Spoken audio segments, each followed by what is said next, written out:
ప్రేక్షకులకు నమస్కారం.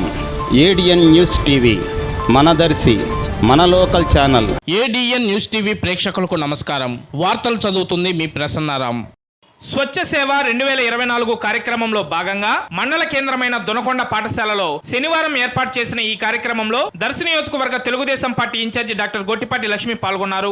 ఈ సందర్భంగా ఆమె మాట్లాడుతూ విద్యార్థులు ఆరోగ్యం పట్ల అప్రమత్తతో శుభ్రతకు ప్రాధాన్యత ఇవ్వాలని కోరారు. మన జాగ్రత్త మన ఆరోగ్యం అన్నారు. మరుగుదొడ్లను శుభ్రంగా ఉంచుకోవడం, చేతులు పలుసార్లు శుభ్రం చేసుకోవడం, మురికి నీరు ఉన్న ప్రాంతాల్లో దూరంగా ఉండటం, దోమలు కుట్టకుండా జాగ్రత్తలు తీసుకోవడం, ఇలా పరిసరాల పరిశుభ్రత ద్వారా మన ఆరోగ్యాన్ని, మంచి సమాజాన్ని నిర్మించవచ్చన్నారు. విద్యార్థులు చైతన్యంతో స్వచ్ఛతకు ప్రాధాన్యత ఇవ్వాలని, తల్లిదండ్రుల్లో కూడా చైతన్యాన్ని కలిగించాలని ఆమె కోరారు. ముఖ్యమంత్రి వర్యులు నారా చంద్రబాబు నాయుడు, ఉప ముఖ్యమంత్రి వర్యులు కొణిదెల పవన్ కళ్యాణ్, విద్యా ఐటీ శాఖ మార్చులు నారా లోకేష్ బాబు పాఠశాల పరిశుభ్రతపై అత్యంత ప్రాధాన్యతనిస్తున్నారని ఆమె వివరించారు. పర్యావరణ పరిరక్షణ, పరిసరాల పరిశుభ్రతతోనే మంచి సమాజాన్ని నిర్మించవచ్చని ఆమె ఈ సందర్భంగా వివరించారు. ఈ కార్యక్రమానికి పాఠశాల హెచ్ఎం, ఉపాధ్యాయులు, వారితో పాటు వివిధ హోదాల్లో ఉన్న టీడీపీ, జనసేన, బీజేపీ నాయకులు, కార్యకర్తలు, అభిమానులు తదితరులు పాల్గొన్నారు.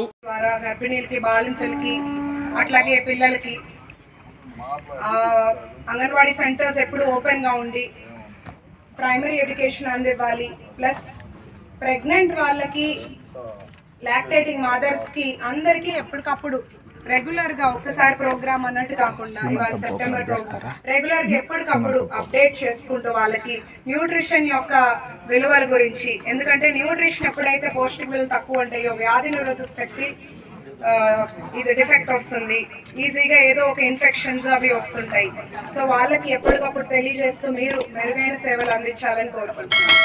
ఇక్కడికి నన్ను ఆహ్వానించినందుకు ధన్యవాదాలు.